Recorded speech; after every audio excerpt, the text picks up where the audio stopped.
ಅಪಘಾತದಲ್ಲಿ ಮೃತ ಶಿವಾಜಿ ಶಿಂದೆ ಕುಟುಂಬಕ್ಕೆ ಶಶಿಕಲಾ ಜೊಲ್ಲೆ ಸಾಂತ್ವನ.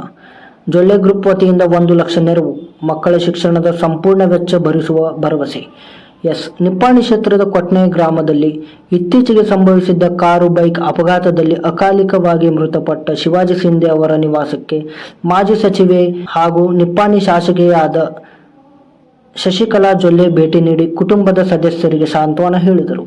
ಶೋಕಸಾಗರದಲ್ಲಿರುವ ಕುಟುಂಬಕ್ಕೆ ಧೈರ್ಯ ತುಂಬಿದ ಅವರು, ಕಷ್ಟದ ಸಮಯದಲ್ಲಿ ನಾವು ಸದಾ ನಿಮ್ಮೊಂದಿಗೆ ಇದ್ದೇವೆ, ಯಾವುದೇ ಆತಂಕ ಬೇಡ, ಜೊಲ್ಲೆ ಕುಟುಂಬ ನಿಮ್ಮ ಬೆನ್ನಿಗೆ ನಿಂತಿದೆ ಎಂದು ಭರವಸೆ ನೀಡಿದರು. ಈ ಸಂದರ್ಭದಲ್ಲಿ ಸಂಕಷ್ಟದಲ್ಲಿರುವ ಶಿಂದೆ ಕುಟುಂಬಕ್ಕೆ ಜೊಲ್ಲೆ ಗ್ರೂಪ್ ವತಿಯಿಂದ 1 ಲಕ್ಷ ರೂಪಾಯಿ ಆರ್ಥಿಕ ನೆರವು ನೀಡಲಾಯಿತು.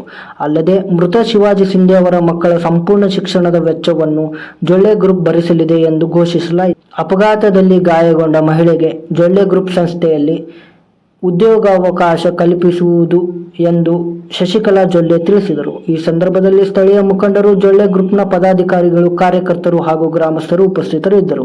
ಸಂಕಷ್ಟದ ಸಮಯದಲ್ಲಿ ಶಿಂದೆ ಕುಟುಂಬಕ್ಕೆ ಆರ್ಥಿಕ ನೆರವು ಹಾಗೂ ಮಕ್ಕಳ ಭವಿಷ್ಯಕ್ಕೆ ಆಸರೆಯಾಗಿರುವ ಜೊಲ್ಲೆ ಗ್ರೂಪ್ನ ಮಾನವೀಯ ಕಾರ್ಯವನ್ನು ಸಾರ್ವಜನಿಕರು ಪ್ರಶಂಸಿಸಿದ್ದಾರೆ. Krishna Arge, Praja power TV, news bureau, Nippani.